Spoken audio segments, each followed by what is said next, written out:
Okay, the internet was completely freaking unhelpful.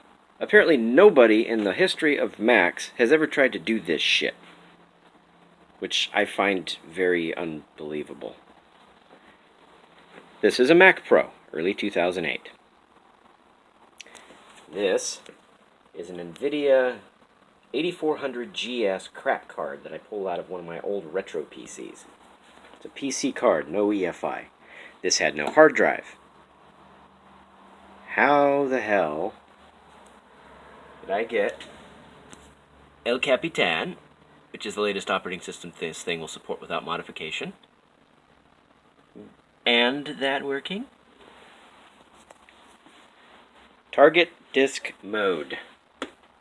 So if you have another Mac running El Capitan, or Sierra, or even High Sierra, or Sierra, you need to be a minimum of Sierra.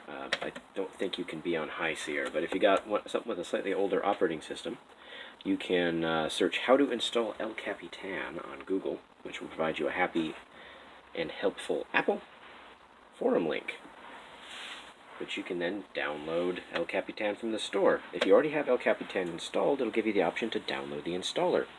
Simply start your Mac Pro in target disk mode using a handy FireWire cable that every Mac owner should have at least one of. Apparently I only have one of them. So it took me more time to find the cable than it did to actually do the install. But I just spent the last 10 minutes cackling maniacally as I realized this thing booted. I tried to install Mavericks on it blind. It didn't work, but El Capitan, so I don't freaking need Mavericks. Whatever. The frick! I'm still kind of blown away this worked.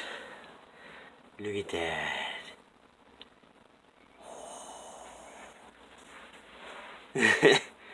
$10. $10.